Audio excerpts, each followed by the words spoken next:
There's one thing that is going through Dennis's mind. Is he going to ask me? Who wants to see Dennis Cohen do push-ups today? Anybody? Yes. No? You're taking it easy on the fellow accountant. Nobody wants to see Dennis do push-ups today? Eh? Who wants to see Dennis versus Mike today? Touch it. It's okay. Let's leave Dennis alone. Mr. Boo Scott, Mr. George Wiley, Dennis Cohen, yes. In 2007, I was in New York, and I was being given an award by the Abyssinian Baptist Church of Harlem. And at the awards ceremony, the Reverend Calvin Butts said, "Did you realize that over the last 40 years, there's only been one high school built in Harlem?" Did you realize that? Oh my gosh, impossible. And it was not built by the federal government. It was not built by the state government, the city government. It was built by the Abyssinian Baptist Church. So the Abyssinian Baptist Church has been at the center of the gentrification of Harlem. And the problem now is that now that Harlem is being gentrified, real estate prices have gone up 10 times, and the natives cannot afford to live there.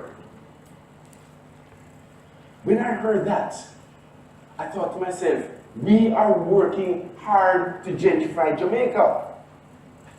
If you pray for rain, make sure you bring your umbrella. So those of us who think that Jamaica will be gentrified, what should we be doing today? Can we learn from the Harlem experience, or are we going to wait until prices revalue? What should we be doing today? It's a matter of your confidence. Because if you're confident, your behavior will be one way. If you're not confident, it's a diametrically opposite way. Are you in charge of the operations here? He's not a microphone. So who in here is confident about the Trying to future of camera, but Jamaica? he's not a Anybody? microphone. Is that a microphone, yes? He's not a Anybody? microphone. So Not just therefore, capturing. what should your behavior be? So we're going to talk about that. Okay. Please.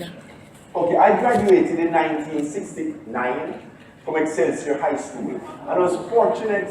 No. Yes. No. Yes. Before you. Okay, from Excelsior. You too? Yes. Okay, thank you very much. So I graduated in 1969 from Excelsior High School. And I was fortunate when I graduated that I could have gotten a job. Why was I able to get a job? Because in 1969, we had growth in Jamaica. In 1969, guess how much what the growth in Jamaica was in that year? Anybody can guess? 5.41%. And I was able to keep my job in 1970. Guess how much because there was growth in Jamaica. Guess how much the growth was in Jamaica in 1970?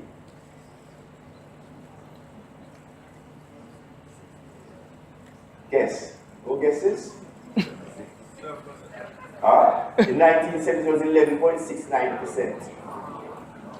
Isn't that unbelievable? 11.94%. Now, unfortunately, we have a generation of graduates, of Jamaicans, who don't have any idea as to what growth is, because they have never felt it, they have never experienced it. Am I right? Yeah. So, no growth means that there's no incentive to go to school. Why should I go to school? In fact, in 2007 or 2008, I was being given an honorary doctorate from the NC University, and I addressed that convocation, 500 students who were graduating. And I thought to myself, oh my gosh, here it is, we're graduating 500 students. Where are they going to go? So no growth means that there's no incentive to go to school. No growth means that our youth will resort to criminality to survive. No growth means that we develop an expectation of hopelessness.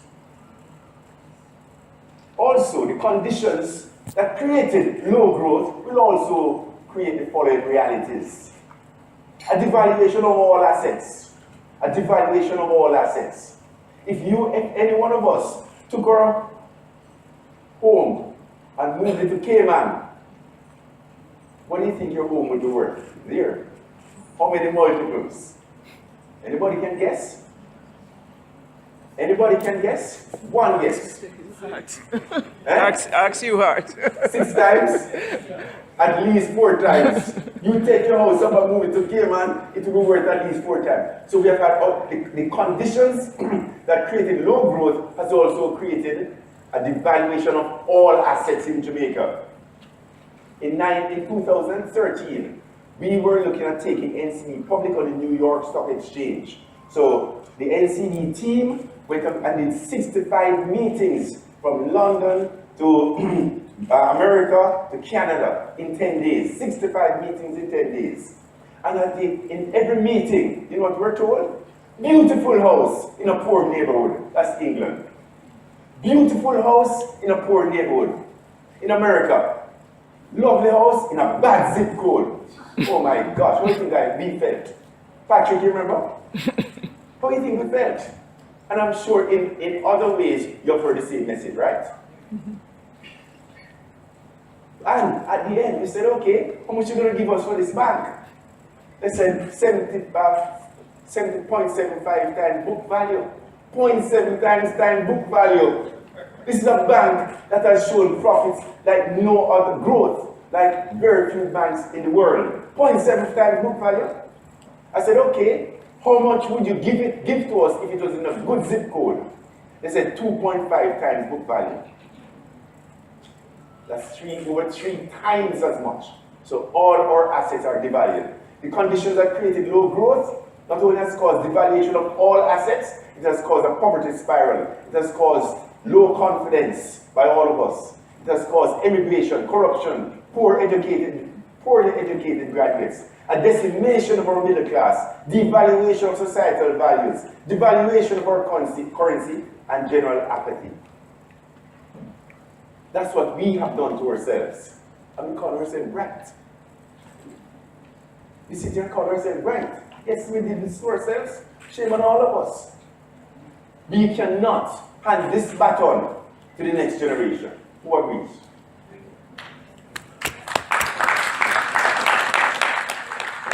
So, the converse is also true. If we were to reverse all of those conditions that I just named, we'd have a country that would be proud.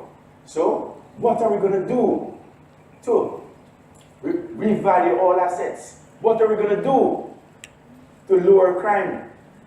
To stop this poverty spiral, to build high confidence?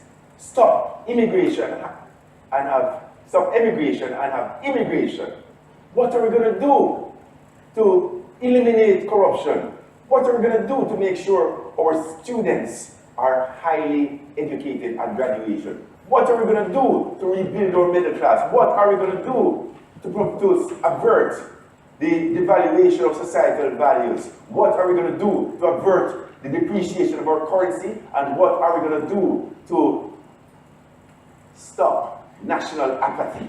What are we going to do in this room? Do we have a responsibility in this room to avert all of those conditions? Do we? If we don't do it, who is? The vision of the EGC to create a meritocratic society. Now, we all were at home on that Sunday night a month ago. We watched the men's 100-meter race in Rio, weren't we?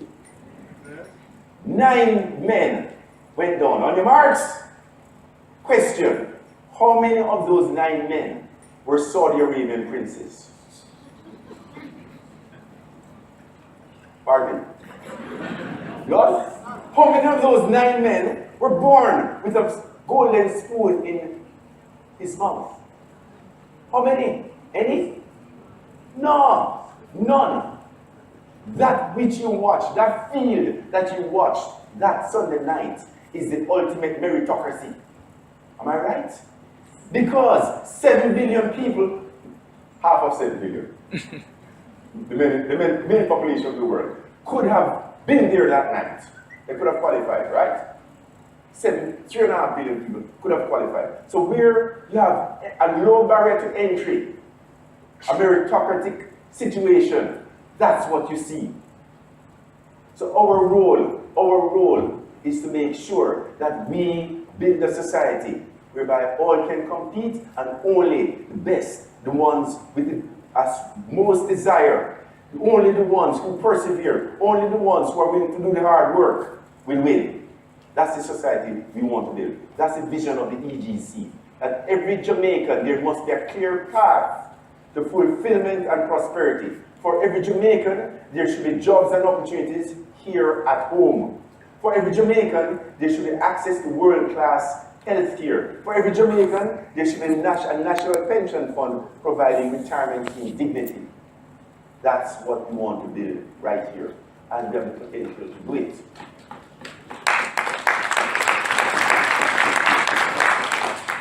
So the public pledge, in 4 years, we will, by hook or crook, if we have to pull it, yank it, jolt it, we will get 5% GDP growth in the next 4 years.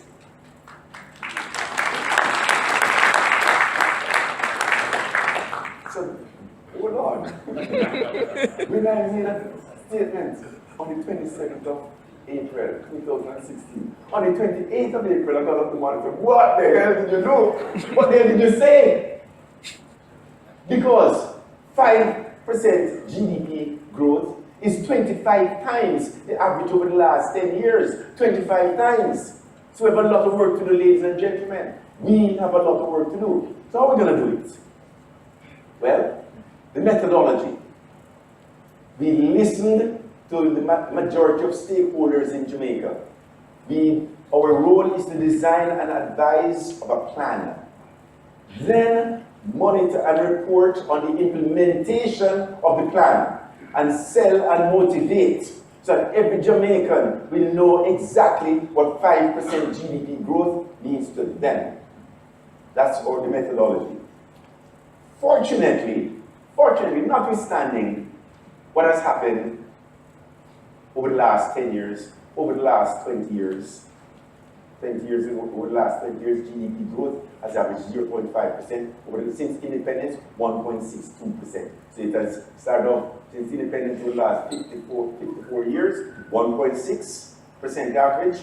Over the last 20 years, 0.5. Over the last 10 years, 0.2. So notwithstanding that history, the table is set today. The table is set today, and that's the reason why I took the job. Because all of us, we all, who did physics in here? Anybody did physics? You know to move an object, to get moving, you have to exert what? Extra force, inordinate force, get it moving. So the extra force that we now have today is that we're all mad as hell at ourselves. Maureen, you ready? Where is it? Where's the script? It's not it. Get the script. Get the script. I will look for it. Wait, no, get it. Go ahead, Mr. Okay, Lynch. so we're all mad as hell at ourselves. Table is set because we're mad as hell at ourselves. How could we have done this to ourselves? The table is set because our fiscal house is improving. It's coming from being absolute in shambles to one in less shambles. Thanks to the last administration, they got us on this path. The table is set because inflation is at a historic low. The table is set because our NIR is improving and strong. The table is set because our currency will devalue less rapidly. The table is set. It will. Hold on. Excuse me. You laugh because you don't believe. But you see, remember, you said one thing earlier, and I'm going to hold you to it. You said, we have confidence.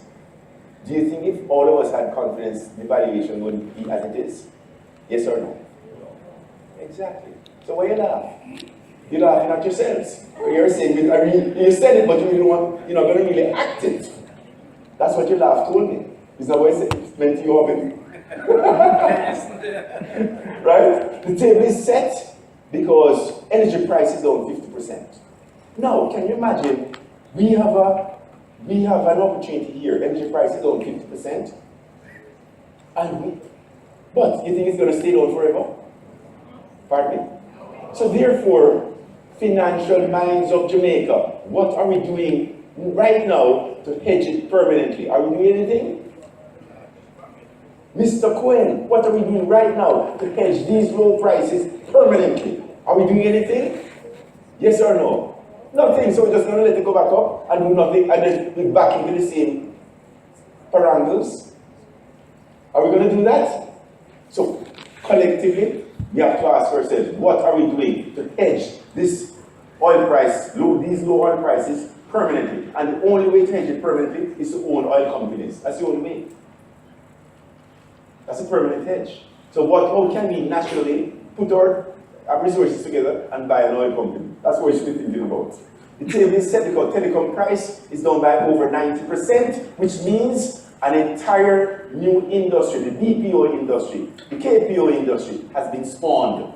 We didn't have that before. The table is set because confidence is returning. The table is set because we have the absolute support of the multilaterals. But that support is not going to last if we don't capitalize on it. Because if we don't capitalize on it, they're going to say, look, we gave you everything and you dropped the ball again. The table is set because the government has accepted its role. Facilitate and enable. Period. Private sector now has to step up and deliver growth. So what has the EGC done over the last 5 months? We have sat through 85 stakeholder meetings. And I have a list here. Yeah, I'm not sure because I know the time is running out. 85 stakeholders meetings. So what did we hear? We heard the following. If we could just focus on a goal. Because if we don't focus on a goal, there will be no accountability. If we could just have a plan to get growth. If we could just get rid of this silly political tribalism that is endemic to our culture. If we could have some leadership with a focus on growth. If we could be not distracted by fiscal mismanagement. If we could get rid of crime. If we could make it much more easy to do business in Jamaica. If we had a better capital allocation of our financial resources. If our cost of capital was not as high. If we had lower cost of energy. If our labor force could just do 8 hours work. If we had confidence, if there was confidence by investors, if there was no corruption, if we had no sabotage, if we had higher standards of expectations of ourselves and country, and if this darn currency would stop depreciating, then we'd have a wonderful society. Now, ladies and gentlemen, whose hands are all of those ifs in? Whose? Are they? First concentric circle. Whose? Ours. Ours, right? So what are we going to do about it? If it's in our hands, we control it.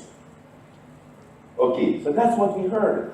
Now, ladies and gentlemen, to increase speed, one has to minimize friction and increase horsepower. What we have just went through were 15 of the growth retardants that we heard as recurring themes throughout the last 85 meetings that we have had. So we have to minimize, we have to all work to minimize those growth retardants. Now, to increase speed, one has to minimize friction and increase horsepower.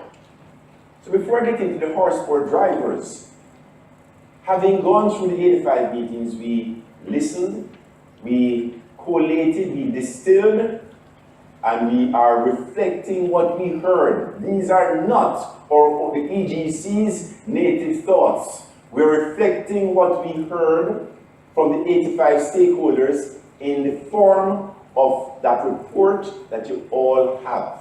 Who has the report? That was paid for and given to you free in a national supplement. Now, I asked this morning my security guard. He told me. Mr. Banton, you have the report? No, sir. Banton, bring me Banton. Mr. Banton, you read the report? No, sir. Mr. Banton, you work with me every day and read the report. You see the 85 meetings that we have to go through and you read it. You know what work went into it? No, Mr. Banton, suppose you knew that that report was equivalent to the Magna Carta of America. What would you have done? What would you have done? Suppose you knew this report is going to be the equivalent of the Magna Carta of the USA. What would you be doing? Pardon me? Nothing. Would you get 10, 15 of them and have them signed? Not signed into the agreement. To give to your children and grandchildren because you are part of this turnaround? Is not what you do?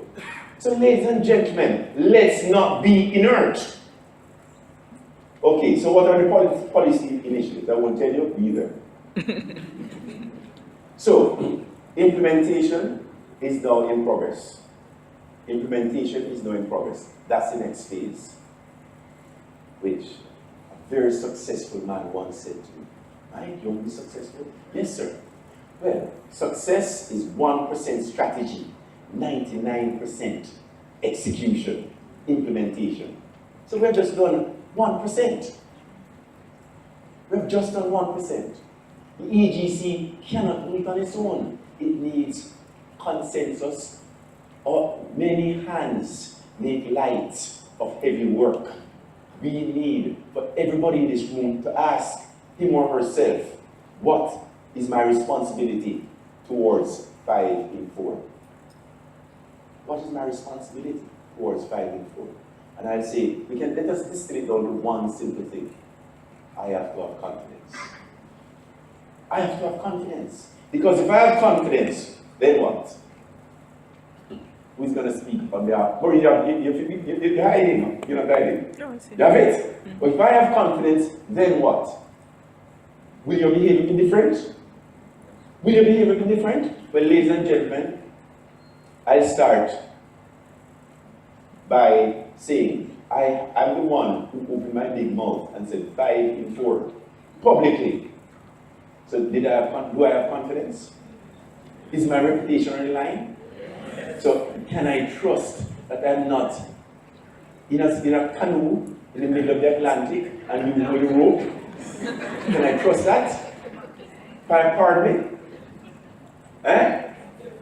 Oh my, if you were you, would you feel, and you're up here, would you feel confident? Would you? I don't feel confident right now that you're not going to let go of the rope between the canoe in the middle of the Atlantic. I don't feel it. Do you feel it? It's okay, you're excused, you're accountants. Anyway, ladies and gentlemen, one thing, the call to action is one thing. Simple. Have confidence. Maureen, why?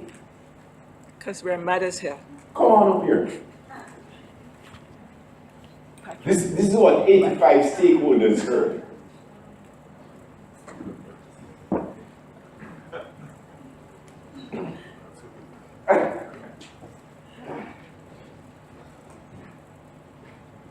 I don't have to tell you things are bad. Everybody knows things are bad. We have had 0.2 average growth rate over the past 10 years. A lot of people can't find a job. Many are migrating. The dollar is devaluating every day. People are keeping guns in their home, in their cars. Shopkeepers are keeping guns under the counter. Wannabe dons are running wild in the street, and there is nobody anywhere who seems to know what to do, and there's no end to it.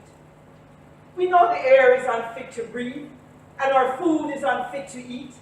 We know we got chip V, and we still may get zip V. And we sit watching our TV, while some local newscaster tells us that today we had 2 more murders in Montego Bay.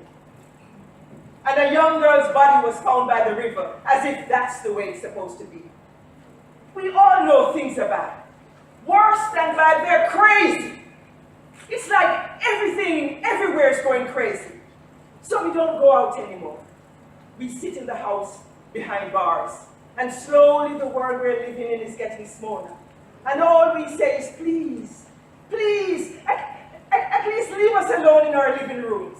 Let us have our smart TV and our iPad and our Toyota Cruiser. And I won't say anything. Just leave us alone. Well, the EGC is not going to leave you alone. We want you to get mad. We don't want you to protest. We don't want you to block the road, burn tires. We don't want you to write another letter to the Gleaner editor, because we wouldn't know what to tell you to write.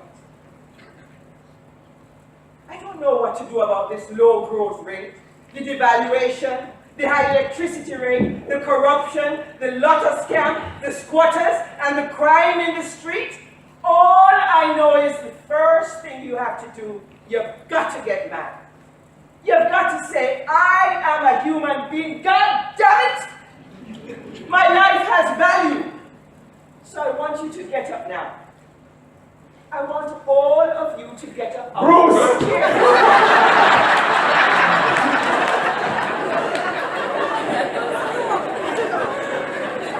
I want you to get up right now, and I want you to yell. I am as mad as hell, and I'm not going to take it anymore.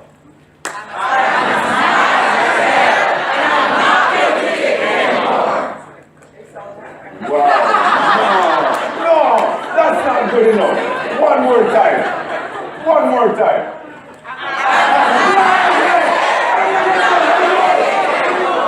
Thank you.